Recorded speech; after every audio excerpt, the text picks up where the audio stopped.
क्या दोस्तों आपको पता है हाल ही में एक देश के प्रधानमंत्री लुडोविक ऑर्बान ने अपने पद से इस्तीफा दे दिया। वो किस देश के प्रधानमंत्री थे? भारत और किस देश के बीच 55 साल बाद फिर से रेल मार्ग खोला गया? विश्व की सबसे शक्तिशाली 100 महिलाओं की सूची फोर्ब्स ने जारी की, तो इसमें टॉप पर कौन रहा? ऐसे ही 13 बड़ी खबरों को कवर करते हुए हमने आज का बोले तो 12 दिसंबर का करंट अफेयर का वीडियो तैयार किया है। यह वीडियो लास्ट तक देखें। लास्ट में मैं आपसे एक क्वेश्चन पूछूंगा जिसका आंसर आपको नीचे कमेंट बॉक्स में देना है। और अभी तक आपने हमारी जीके 2020 चैनल को सब्सक्राइब नहीं किया है तो सब्सक्राइब कीजिए, बाजू में जो बेल आइकन है उसे भी प्रेस कर दीजिए, क्योंकि आने वाले हर एक वीडियो की अपडेट आपको मिलती रहे। और पूरे मंथ की पीडीएफ फाइल आप पढ़ना चाहते हैं तो नीचे डिस्क्रिप्शन में लिंक रख दी है, वहां से आप डाउनलोड कर सकते हैं, पढ़ सकते हैं। तो चलिए स्टार्ट करते हैं पहले क्वेश्चन से। प्रतिवर्ष अंतरराष्ट्रीय पर्वत दिवस कब मनाया जाता है? प्रतिवर्ष इंटरनेशनल माउंटेन डे मनाया जाता है 11 दिसंबर को, यानी कि इस क्वेश्चन का सही आंसर है 11 दिसंबर को। लेकिन यह दिवस किसके द्वारा और कब से मनाया जा रहा है वो भी हमें याद रखना चाहिए। संयुक्त राष्ट्र महासभा द्वारा इस दिन की शुरुआत साल 2003 में पहाड़ों के सतत विकास को प्रोत्साहित करने के लिए की गई थी और यूनाइटेड नेशंस ने साल 2002 को संयुक्त राष्ट्र पर्वत वर्ष घोषित किया था। तो यह फैक्ट भी हमें याद रखना चाहिए। और इंटरनेशनल माउंटेन डे 2020 की थीम क्या रखी गई है वो भी एक मोस्ट इंपोर्टेंट क्वेश्चन बन सकता है। वर्ष 2020 के अंतरराष्ट्रीय पर्वत दिवस का विषय रखा गया है माउंटेन बायोडाइवर्सिटी।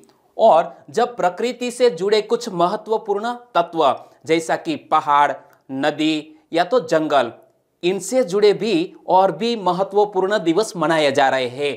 जैसा कि हर साल 29 मई को इंटरनेशनल एवरेस्ट डे यानी कि अंतरराष्ट्रीय एवरेस्ट दिवस के रूप में मनाया जाता है। किस तारीख को?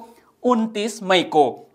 और विश्व नदी दिवस कब मनाया जाता है? सितंबर के अंतिम रविवार को। और इस साल मान लीजिए कि 27 सितंबर को लास्ट संडे था, तो लास्ट संडे को विश्व नदी दिवस मनाया गया। और अंतरराष्ट्रीय वन दिवस यानी कि international forest day, world forest day कब मनाया जाता है? 21 मार्च को। और विश्व जल दिवस 22 मार्च को मनाया जाता है। विश्व प्रकृति संरक्षण दिवस कब मनाया जाता है? 28 जुलाई को। और विश्व पर्यावरण दिवस कब मनाया जाता है? 5 जून को। तो यह महत्वपूर्ण दिवस है, वो भी हमें याद रखने चाहिए। और इसी तरह हर क्वेश्चन से जुड़े इंपॉर्टेंट फैक्ट मैं आपके सामने रखता हूं। हमारा यह तरीका आपको अच्छा लगता है, लाइक करना मत भूलिएगा और चैनल को सब्सक्राइब करना मत भूलिएगा। दूसरा क्वेश्चन है आपकी स्क्रीन पर। वर्ष 2024 में चंद्रमा पर एक मानव रहित यान को उतारने के उद्देश्य से बैरेसेट 2 परियोजना किसने शुरू की है? चंद्र की सतह पर मानव रहित यान उतारने के लिए यह बैरेसेट 2 परियोजना शुरू की है इजराइल देश ने, यानी कि इस क्वेश्चन का सही आंसर है इजराइल कंट्री। और इससे पहले इजराइल का बैरेशीट प्रोब चंद्रमा पर लैंडिंग करते समय दुर्घटनाग्रस्त हो गया था। बैरेशीट प्रोब इजराइल के एक गैर लाभकारी संगठन स्पेसिल चंद्रमा के लिए एक निजी मिशन था। तो यह आपको याद रखना है कि एक गैर लाभकारी संगठन स्पेसिल का चंद्रमा के लिए एक निजी मिशन था। और हैबरवेट में बैरेशीट का अर्थ होता है उत्पत्ति, और हैबरवेट इजराइल में बोली जाने वाली एक बोली है। और इसमें इस मिशन का जो नाम है बैरेशीट 2, तो इसका अर्थ होता है उत्पत्ति। और बैरेशीट 2 किस उद्देश्य से लॉन्च किया जाएगा? प्रयोगों का संचालन और स्कूल के छात्रों हेतु डेटा एकत्रित करना। और बैरेशीट 2 की जो संरचना है वो कुछ इस प्रकार है। इसमें 2 लैंडिंग क्राफ्ट और एक ऑर्बिटर शामिल होगा जो वर्षों तक चंद्रमा की परिक्रमा करेगा। कौन? यह ऑर्बिटर। और यह मिशन की लागत है $100 मिलियन। कितनी? $100 मिलियन। और जब चंद्रमा के मिशन की बात आती है तो संयुक्त राज्य अमेरिका, पूर्व सोवियत संघ और चीन के बाद इजरायल चंद्रमा पर अंतरिक्ष यान उतारने वाला विश्व का चौथा राष्ट्र बन जाएगा। यह फैक्ट भी याद रख लीजिए। और जब यह मिशन है इजराइल देश का, तो आप मैप में देखिए कि यहां पर स्थित है यह इजराइल। इजराइल की कैपिटल का नाम है यरूशलेम। इजराइल की प्रमुख भाषा है हिब्रू यानी कि इब्रानी, और इजराइल की करेंसी है इजरायली नई शेकेल। इजराइल के राष्ट्रपति कौन है? रेवेन रेवलिन। इमेज में आप देख सकते हैं रेवेन रेवलिन को। और इजराइल के प्रधानमंत्री है बेंजामिन नेतन्याहू। तो इतने फैक्टर हर किसी देश के बारे में याद रखने चाहिए। तीसरा क्वेश्चन, यूनिसेफ के संदर्भ में कौन सा कथन सही नहीं है? हाल ही में यूनिसेफ डे कब मनाया गया? आपको याद है? Okay, well done. तो यहां हर साल यूनिसेफ डे मनाया जाता है 11 दिसंबर को, और इसीलिए यह क्वेश्चन मैंने सेट किया है। और हमें यहां पूछा गया है कौन सा कथन सही नहीं है। इसी पैटर्न के क्लास 1-2 के एग्जामिनेशन में क्वेश्चन पूछ लिए जाते हैं। तो चलो चारों सेंटेंस को ध्यान से पढ़ते हैं। UNICEF state of world children report जारी करता है, बिल्कुल सही है। 11 दिसंबर को यूनिसेफ दिवस मनाया जाता है। जी हां, कल ही यूनिसेफ दिवस मनाया गया। और इसका मुख्यालय स्विट्जरलैंड के जिनीवा शहर में मौजूद है। यहां कुछ गलत है, क्योंकि यूनिसेफ का जो हेडक्वार्टर है वो अमेरिका के दोस्तों न्यूयॉर्क शहर में मौजूद है, नहीं कि जिनीवा के स्विट्जरलैंड में। ओके, हमारा आंसर मिल गया। कौन सा कथन सही नहीं है? Option C. लेकिन हमारे ज्ञान में बढ़ोतरी हो, इसलिए हम चौथे सेंटेंस को भी पढ़ लेते हैं। यूनिसेफ को 1965 में शांति के लिए नोबेल पुरस्कार से सम्मानित किया गया था। यह सेंटेंस भी सही है। तो दोस्तों, यहां जब यूनिसेफ की बात करते हैं तो यूनिसेफ से जुड़े हुए सभी क्वेश्चन यहां मैंने आपके सामने रखे हैं, और इसी के जरिए मैं यूनिसेफ के बारे में आपको A to Z समझाने जा रहा हूं। किसके द्वारा 11 दिसंबर को यूनिसेफ दिवस मनाया जाता है? संयुक्त राष्ट्र यानी कि यूनाइटेड नेशंस के द्वारा यूनिसेफ दिवस मनाया जाता है। और आखिरकार यूनिसेफ दिवस 11 दिसंबर को ही क्यों मनाया जाता है? क्योंकि संयुक्त राष्ट्र महासभा ने 11 दिसंबर 1946 को यूनिसेफ का गठन किया था, इसीलिए मनाया जाता है 11 दिसंबर को। और यूनिसेफ का पूर्ण स्वरूप क्या है? United Nations International Children's Emergency Fund. आखिरकार यूनिसेफ किस उद्देश्य से स्थापित किया गया है? द्वितीय विश्व युद्ध के बाद बच्चों की स्वास्थ्य, शिक्षा, पोषण में सहायता, आपूर्ति और सुधार करने हेतु यूनिसेफ की स्थापना की गई। और state of world children report कौन जारी करता है? यूनिसेफ। और state of the world children report 2019 के कुछ ऐसे खुलासे करने जा रहा हूं कि 5 साल से कम उम्र के 3 बच्चों में से कम 1 का वजन अधिक या कम है, और कम से कम 2 में से 1 बच्चा भूख से पीड़ित है। तो यह state of the world children report 2019 में बात सामने आई थी।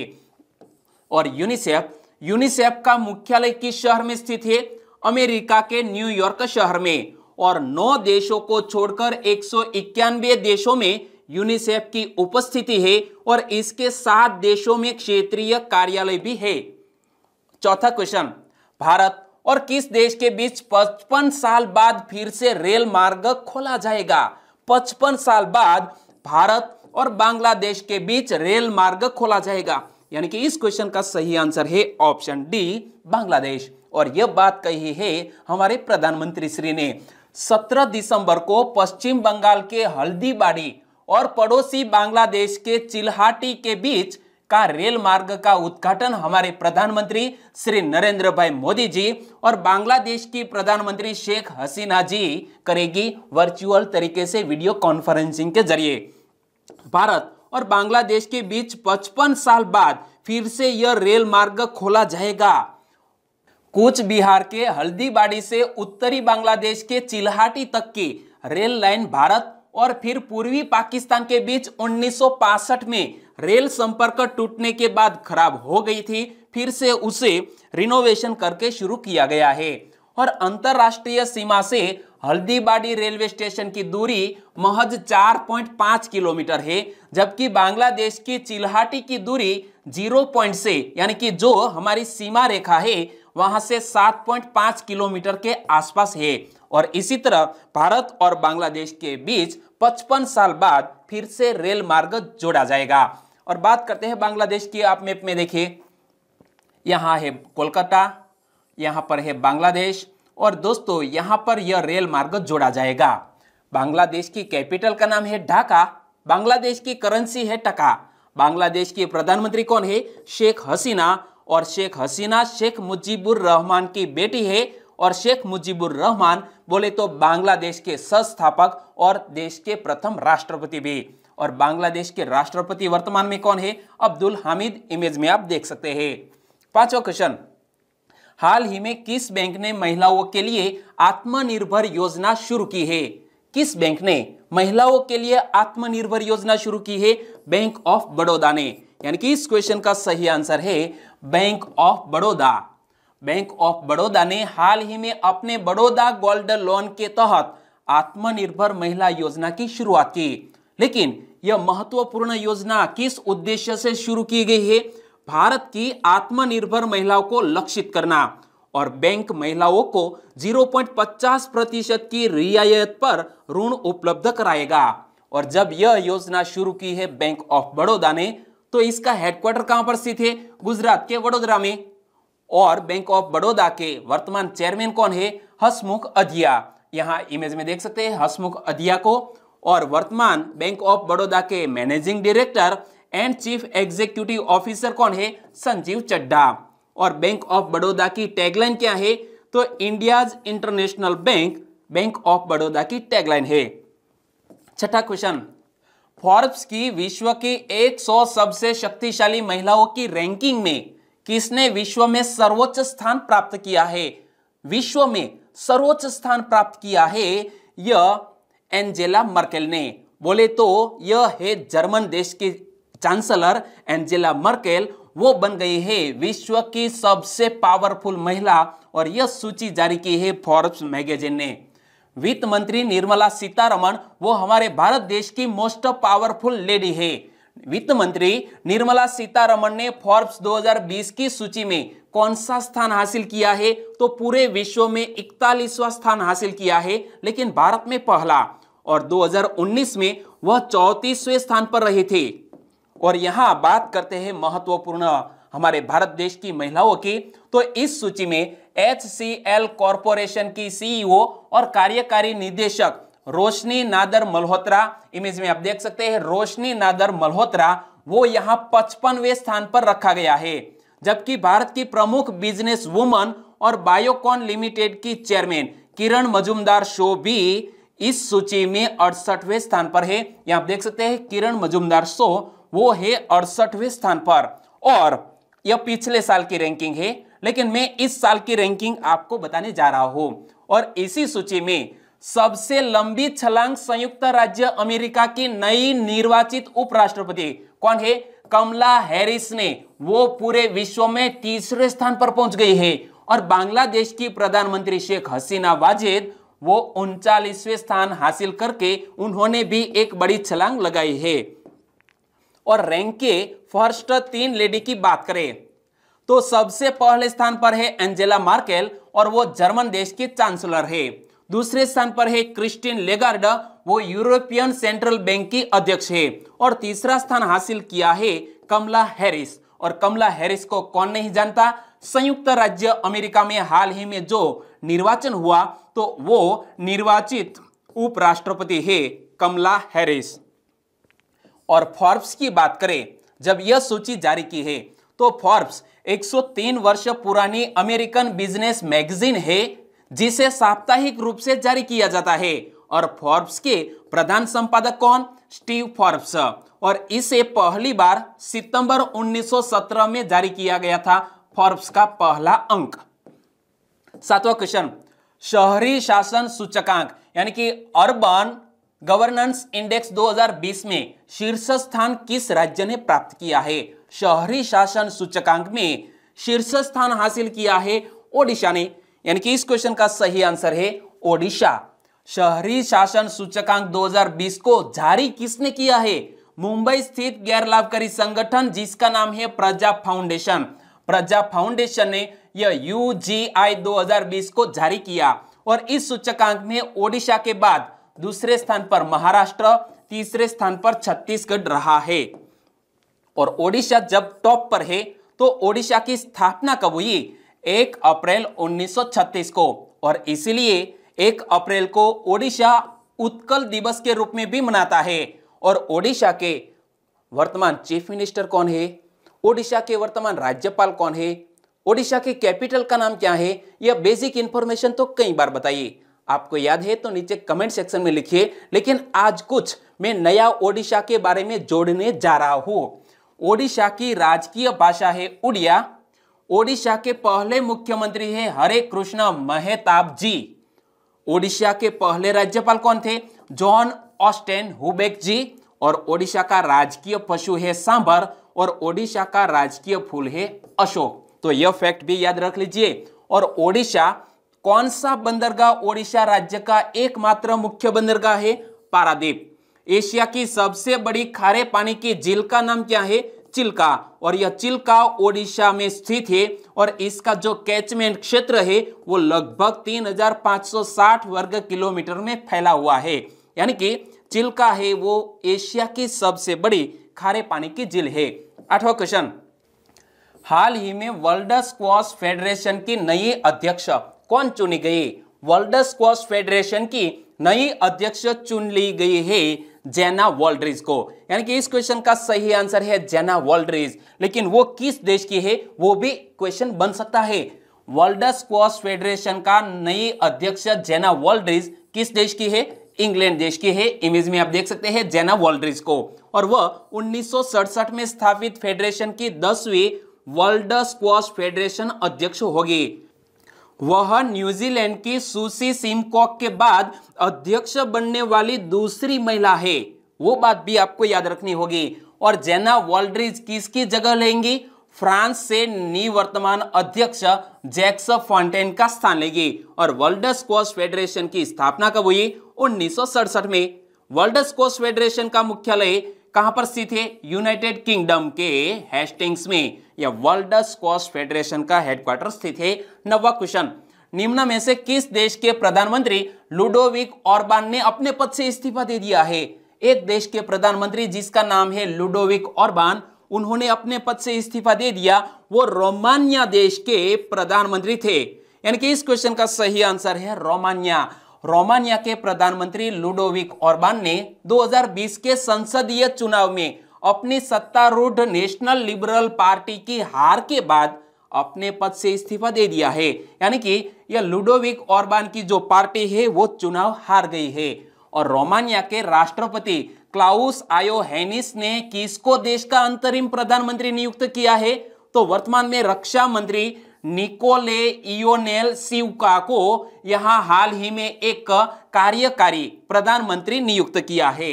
और बात करते हैं रोमानिया की, तो रोमानिया की कैपिटल का नाम क्या है? बुखारेस्ट। रोमानिया की करेंसी है रोमानियाई ल्यू। रोमानिया के राष्ट्रपति कौन है? तो जैसा हमने बताया हाल ही में क्लाउस आयोहेनिस। ओके, 10वां क्वेश्चन, 2023 में इंडियन ओशियन आइलैंड गेम्स की मेजबानी कौन करेगा? 2023 में इंडियन ओशियन आइलैंड गेम्स की मेजबानी करने जा रहा है मेडागास्कर। यानी कि इस क्वेश्चन का सही आंसर है मेडागास्कर। मेडागास्कर को कोविड-19 महामारी के चलते मालदीव में आयोजित होने वाले 2023 के इंडियन ओशियन आइलैंड गेम्स की मेजबानी सौंपी गई। और मालदीव हाल ही में उन्होंने मना कर दिया क्योंकि कोविड-19 के चलते यहां संक्रमण काफी ज्यादा था। तो मालदीव ने 2023 खेलों को 2025 तक स्थगित करने का अनुरोध किया था, लेकिन हाल ही में इसका जो प्लेस है वो चेंज कर दिया गया। और मेडागास्कर में जब आयोजित होने जा रहा है यह इवेंट, तो आप मैप में देखें कि यहाँ पर है साउथ अफ्रीका और यहाँ पर स्थित है यह द्वीपीय कंट्री यानी कि मेडागास्कर, जिसकी कैपिटल का नाम क्या है? एंटानानारिवो। मेडागास्कर के राष्ट्रपति कौन है? एंड्री राजोलिना, जो इमेज में आप देख सकते हैं। और मेडागास्कर की करेंसी है मालागासी एरिरी। क्या? मालागासी एरिरी मेडागास्कर की करेंसी। 11वां क्वेश्चन, निम्न में से किस नदी के ऊपर कोलिवर पुल का उद्घाटन किया गया? कोलीवर पुल का उद्घाटन हाल ही में सोन नदी पर किया गया है। यानी कि इस क्वेश्चन का सही आंसर है सोन नदी। लेकिन उद्घाटन किसने किया है, तो इमेज के जरिए आपको पता चल गया। Very good. केंद्रीय सड़क परिवहन और राजमार्ग मंत्री श्री नितिन गडकरी ने बिहार में सोन नदी के ऊपर कोलीवर पुल का उद्घाटन किया और इस पुल का निर्माण 256 करोड़ रुपए की लागत से तैयार किया गया है। सड़क और रेल यातायात दोनों के लिए नदी पर मौजूद 2 लेन वाला पुल 138 साल पुराना है और नया पुल बाद में नेशनल हाईवे 30 और नेशनल हाईवे 922 पर यातायात को कम करने में मदद करेगा और यह उत्तर प्रदेश और बिहार के बीच प्रमुख लिंक भी है। और कोलीवार जो पुल है उनकी बात करें तो 1862 और 1900 के बीच यह पुल भारत का सबसे लंबा पुल हुआ करता था और इसका उद्घाटन भारत के तत्कालीन वायसरॉय कौन थे, लॉर्ड एल्गिन ने किया था। और इस पुल को अब्दुल बारी पुल भी कहा जाता था। किस नदी पर, सोन नदी पर। सोन नदी गंगा की प्रमुख सहायक नदियों में से एक है और यह मध्य प्रदेश के अमरकंटक के पास से निकलती है। यहां आप मैप में देखिए कि यहां पर है मध्य प्रदेश के अमरकंटक के, यहां से निकलती हो और आगे बढ़ते हुए दोस्तों यहां गंगा को मिलती है। और अमरकंटक नर्मदा और जोहिला नदी का प्रारंभिक बिंदु भी है। कौन, अमरकंटक। 12वां क्वेश्चन, कौन सा खेल 2024 के पेरिस ओलंपिक गेम्स खेलों में अपनी शुरुआत करेगा। यानी कि 2024 में जो पेरिस गेम्स है यानी कि ग्रीष्मकालीन ओलंपिक है, कहां आयोजित किए जाएंगे, पेरिस में। और इसमें एक खेल का शुभारंभ होने वाला है जिसका नाम है ब्रेकिंग। यानी कि इस क्वेश्चन का सही आंसर है ब्रेकिंग। और ब्रेकिंग किस तरह की गेम्स है दोस्तों, ब्रेकिंग शॉर्ट नेम है ब्रेक डांस का। इसको शामिल किया जाएगा 2024 में। अंतरराष्ट्रीय ओलंपिक समिति ने ब्रेक डांसिंग को ओलंपिक गेम्स का दर्जा दिया है। लेकिन यह ब्रेक डांस को इस गेम में शामिल करने का उद्देश्य क्या है, नए और युवा दर्शकों को आकर्षित करना। ओलंपिक आयोजन में ब्रेक डांसिंग को ब्रेकिंग के नाम से जाना जाएगा। और 3 इवेंट जो 2021 में शामिल होने वाले हैं, टोक्यो गेम्स 2021 जो कि पहले 2020 के ग्रीष्मकालीन ओलंपिक आयोजित होने वाला था, लेकिन कोविड-19 के कारण इसे पोस्टपोन कर दिया गया है 2021 के लिए। 2021 में 3 नए खेल स्केटबोर्डिंग, स्पोर्ट क्लाइंबिंग और सर्फिंग अपना ओलंपिक डेब्यू करेंगे। तो 2021 में यह 3 गेम और 2024 में यह जो मैंने बताया ब्रेकिंग को शामिल किया जाएगा। और यह डिसीजन लिया है अंतरराष्ट्रीय ओलंपिक कमेटी ने।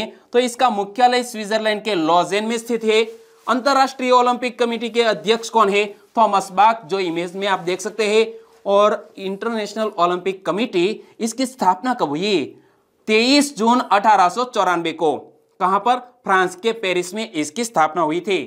13वां क्वेश्चन, वर्ष 2020 में विश्व की 50 एशियाई सेलिब्रिटीज की सूची में किसने टॉप किया है। 2020 की एक 50 एशियाई सेलिब्रिटीज की सूची जारी की गई, इसमें टॉप किया है सोनू सूद ने। यानी कि इस क्वेश्चन का सही आंसर है सोनू सूद, जो हमारे एक जाने माने एक्टर भारतीय अभिनेता सोनू सूद ने यूके स्थित ईस्टर्न आई समाचार पत्र द्वारा प्रकाशित की गई 50 Asian celebrities in the world 2020 की सूची में पहला स्थान हासिल किया है। और 47 वर्षीय प्रतिभाशाली बॉलीवुड स्टार को कोविड-19 महामारी के दौरान अपने प्रेरक परोपकारी कार्यों, विशेष रूप से प्रवासी कामगारों को उनके घर लौटाने में मदद करने के लिए सम्मानित किया गया है। और सोनू सूद की बात करें तो इनके अलावा हमारे भारत देश के और भी सेलिब्रिटी है जो इस सूची में शामिल हुए हैं, जैसा कि भारतीय गायक अरमान मलिक, वो इस सूची में 5वें स्थान पर, प्रियंका चोपड़ा जोनास वो 6ठे स्थान पर, और पैन इंडिया स्टार प्रभास इस मामले में 7वें स्थान पर रहे हैं। और अब बात करते हैं लास्ट वीडियो के क्वेश्चन की। लास्ट वीडियो में मैंने आपसे क्वेश्चन पूछा था, जम्मू और कश्मीर एवं लद्दाख के साझा उच्च न्यायालय के कार्यवाहक मुख्य न्यायाधीश कौन बने। तो मुख्य न्यायाधीश बन गए हैं राजेश बिंदल। और राजेश बिंदल एक वरिष्ठ न्यायाधीश थे और उन्होंने स्थान लिया है गीता मित्तल का। और हाल ही में वय मर्यादा के कारण गीता मित्तल ने अपने पद से इस्तीफा दे दिया। बाद में रिक्त स्थान पर राजेश बिंदल की नियुक्ति की गई। और इस क्वेश्चन का लगभग सभी दोस्तों ने सही आंसर दिया है और उनके मैं आज यहां नाम लेना चाहूंगा। सोलंकी दलपत सिंह, अस्मिता मीनामा, नारायण शिंदे, योगेश रावत, काल सिंह मावी, पंचाल कंदरप, रीना ए पटेल, ओगानिया उत्तम, तरल अजमेल ने यहाँ गुजराती में लिखा है और किसका स्थान लिया है वो भी उन्होंने सही बताया। हमारे एक सब्सक्राइबर फ्रेंड है जिसका नाम है रेखा नीनामा। रेखा नीनामा ने लगभग जो मैंने वीडियो में क्वेश्चन किए थे उनके सभी सही आंसर दिया है, वेरी गुड।